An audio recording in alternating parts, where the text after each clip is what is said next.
Similarly जो ये case second है, केस सेकंड में अगर f is independent of y हो जाए तो जो आयलर इक्वेशन है del F upon del Y minus D by D X of del F upon del Y dash इजकस टू ज़ीरो।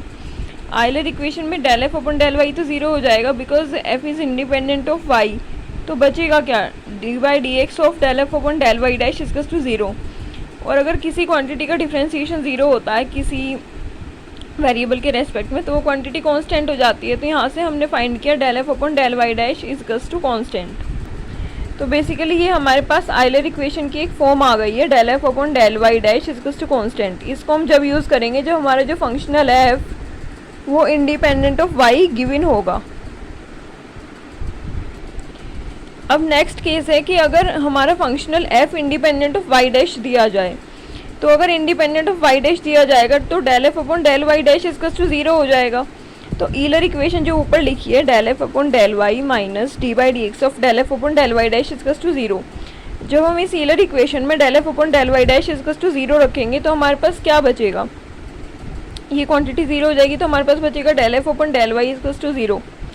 तो del F upon del Y इजकस to zero हम इस ईलर इक्वेशन के इस फॉर्म को use करेंगे अगर हमारे पास functional independent of Y dash given होगा तो। सिमिलरली ये वाला जो केस है इस केस में गिवन है कि अगर हमारे पास functional independent of X and independent of Y दोनों हो जाए तो हम क्या करेंगे। तो उस केस में हम क्या करेंगे, ये पूरा सॉल्यूशन हुआ है तो हमारे पास जो फाइनल कंक्लूजन आया वो ये आया कि हमारे पास जो एक्सट्रीमल आएगा मीन्स जो वाई आएगा वो एक स्ट्रेट लाइन आएगा। तो बेसिकली इसमें ये वाला केस बनता है कि del F upon del Y square इजकस टू ज़ीरो। तो इस केस में हमारा जो फंक्शनल होता है वो स्ट्रेट लाइन होता है। तो हमें बहुत ज़्यादा सॉल्व करने की ज़रूरत नहीं है इस केस में। अगर हमारे पास functional independent of Y and independent of X दिया जाता है तो हमें सॉल्व करने की भी ज़रूरत नहीं है। हम डायरेक्ट लिख देंगे कि y इजकस to A X plus B means y इजकस टू स्ट्रेट लाइन। अब हम वो केसेस देखेंगे जब वेरिएशनल प्रॉब्लम जो है वो मीनिंगलेस हो जाएगी। तो पहला केस है कि अगर हमारे पास हमारा जो क्वेश्चन है वो इस तरीके से गिवन है कि आई of Y x इजकस to limit x one two x to F x Y Y dash D x Y of x one इजकस to A one and Y of x to इजकस to A to. तो case one अगर हमें identity मिल जाए जैसे कि zero इजकस to zero ऐसी कोई condition मिल जाए तो हम बोलेंगे कि हमारी जो बाउंड्री वैल्यू हमारी जो वेरिएशनल प्रॉब्लम है वो मीनिंगलेस है। Case second when we get Y X but not satisfying boundary condition, मतलब हमें फंक्शन तो मिल जाए वाई एक्स लेकिन वो जो बाउंड्री कंडीशन है Y of x Y x one इजकस to A one and Y x to इजकस to A to वो उनको सेटिस्फाई ना करे तो हम बोलेंगे कि हमारी जो वेरिएशनल प्रॉब्लम है वो मीनिंगलेस है।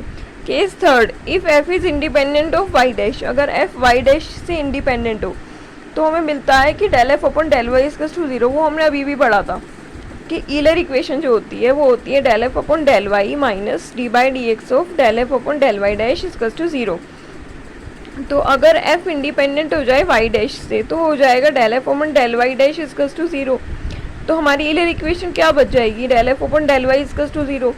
तो जब हमारी ईलर इक्वेशन बच जाएगी del F upon del Y इजकस टू ज़ीरो तो वहाँ पे हमारी ऑर्डिनरी डिफरेंशियल इक्वेशन तो बन नहीं पाएगी।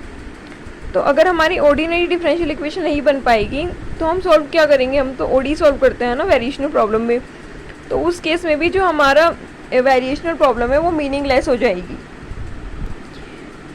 और जो मीनिंगलेस हो जाती है जब वेरिएशनल प्रॉब्लम तो हम ये नहीं कह सकते कि उनके पास एक्सट्रीमल नहीं होगा। उनके पास एक्सट्रीमल हो भी सकता है नहीं भी हो सकता है, वो क्वेश्चन पे डिपेंड करता है जो हम क्वेश्चन सॉल्व कर रहे हैं।